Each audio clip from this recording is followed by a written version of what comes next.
Oh Dan, apa yang terhigi pakai baju tu? Sudah dah azan dah tu. Takkan kau nak tunggu imam tu datang sini solat dengan kita? Dan. Dan.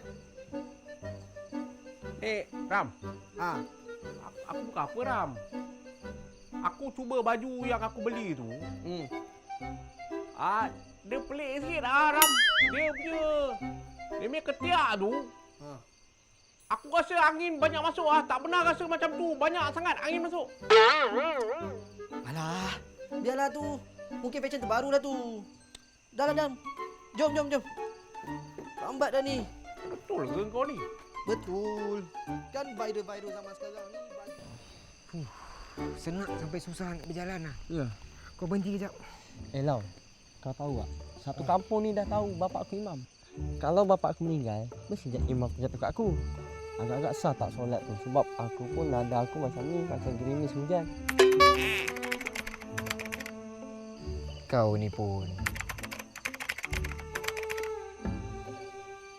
Sah tak sah tu kau kena tanya ustaz. Ya. Tapi aku nak bagi tahu kau ni, imam ni bukan boleh diwarisi. Apa kau ingat apa? Boleh turun-temurun. Allah ni. Kau ni lah. Macam susah je saya tanya tu. Dah tahu susah tu, tolonglah. Kau dah tahu susah lagi kau tengokkan aja. Tu macam Abang Ram dengan Dan ni. Mana? Oh lah. Jom. Jom. Abang Ram, Abang Dan. Nak pergi mana ni? Dia tanya pula nak pergi mana. Pergi surau lah sebelum terawih. Subhanallah, astaghfirullahalazim. Mana boleh macam ni? Asalah tak boleh pakai jubah. La ilaha illallah. Ini baju kelawar, bukan jubah. Abang Ram ni pun tegurlah sikit Abang Dan ni. Aku nak tegur macam mana? Aku pun tak nampak. Dah. Tak payah gaduh. Jadi tutup aurat kan? Jom. Ya, memang tutup aurat. Tapi kalau berpakaian menyerupai wanita, haram di sisi agama kita. Abang Dan? Habis tu kena tukar ke? Dengarlah sikit. Anak tu imam ni. Nah, balik pergi tukar. Abang Ram dengan Abang Dan. Ram. Masya Allah. Akhir zaman. Akhir zaman. Lau, tadi kau panggil kau apa? Dakmin. Bukan. Yang baru tadi.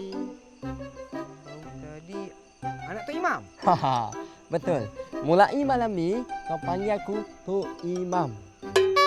Imam? Tapi aku? Aku tengok. Okey, aku lantik kau Tok Mudin. Dim? Ni kalau biau ni rosak akidah kau ni.